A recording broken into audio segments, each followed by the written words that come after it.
God, who had always been my friend and who had become my parents, became my lover before I even knew it. Jesus and I would spend hours talking about the future and plans for ministry, and also talking about my sexual orientation.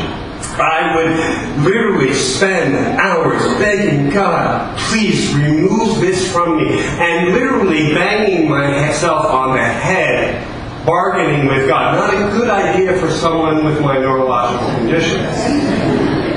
I wanted to know why I wasn't attracted to the girls in high school like all my guys were.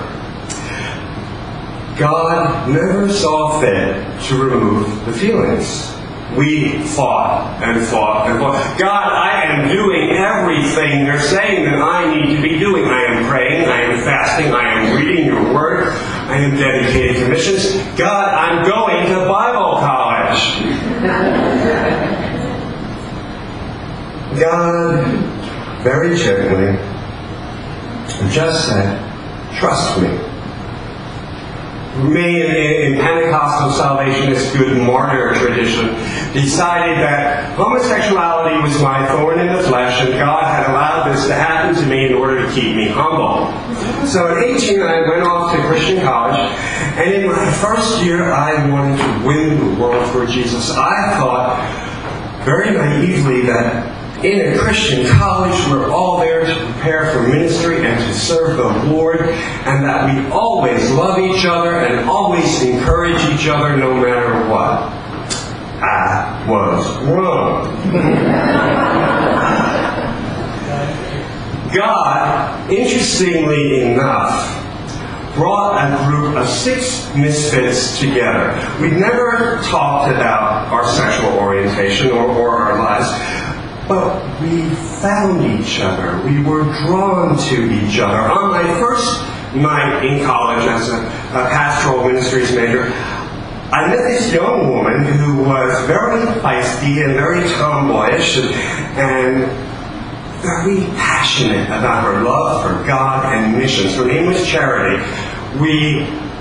From the moment we met, there was something between us that could only be the Spirit of God. We were inseparable friends, and we began to date. And we shared early on in our dating experience, her roommate Maureen and I, that we were all attracted to the same gender. Very convenient dating situation as well. What happened one Saturday night, I got a call from Charity, very frantically outside her dorm room. It seems that her roommate Maureen had made a pass at Charity that Charity had refused. Charity was in a panic because Maureen, in her anger and in her disappointment, had called the elders of her church. The elders of her church had decided to drive up to the college, and that they had taken Maureen and they had her in the dorm room, holding her down and trying to exorcise the demon of homosexuality out of Maureen. As I ran across campus to get to Charity and Maureen, these people of God, these elders, were dragging Maureen, who was crying and sobbing, out of her dorm. She would not lift her head. Charity and I were screaming, just let us see her. Let us see her. The deacons told us, no, this is for her own good. And they packed up Maureen, and we never saw her again. Another young man in our group attempted suicide, and was because of his same-sex attraction and his struggle, and was taken away as well. In my prayer time with the Lord, I said, Lord, we're disappearing. At the time, I knew I was gay, but I didn't see any other way of understanding homosexuality other than sin.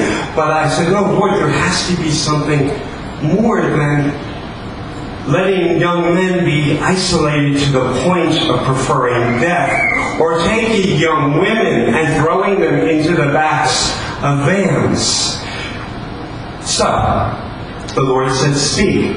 I had a homiletics class, and as a young 19-year-old man, and thinking that of course they'll listen.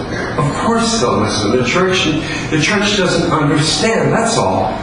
I got up in front of this group of young evangelicals, begging the church to open its hearts to its lesbian and gay members.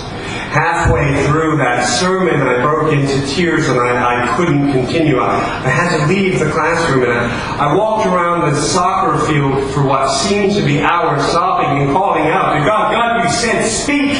And now they all know. Now they all know. What am I going to do? This will destroy any chance of ministry. I simply said, I love you. And I went back and I finished the sermon. Now, after the sermon, my professor and I had a very long talk, and I asked him, will you, as a faculty member, support us organizing a group in dealing with the needs of Christians who are attracted to people of the same sex? And while the professor agreed that there was a need for such a group, he told me that no, that this could never happen, because if local congregations found out that this college had such a group, they would lose funding. In that moment, I lost my innocence. During that time, after my coming out in homiletics, the student body kind of distanced themselves from me. The snickers, the stares, the jokes, and Charity and I broke up in our need to distance ourselves from one another. And I had a friend at the time who was also gay, who we called a trophy of grace in the evangelical world. Some of you know what that was. Steve had lived a very riotous life in his youth and had been in the Navy and had been in the world, and he claimed that God had saved him from homosexuality. But in our talks at night, Steve would longingly tell me about his past life, and I would voyeuristically listen.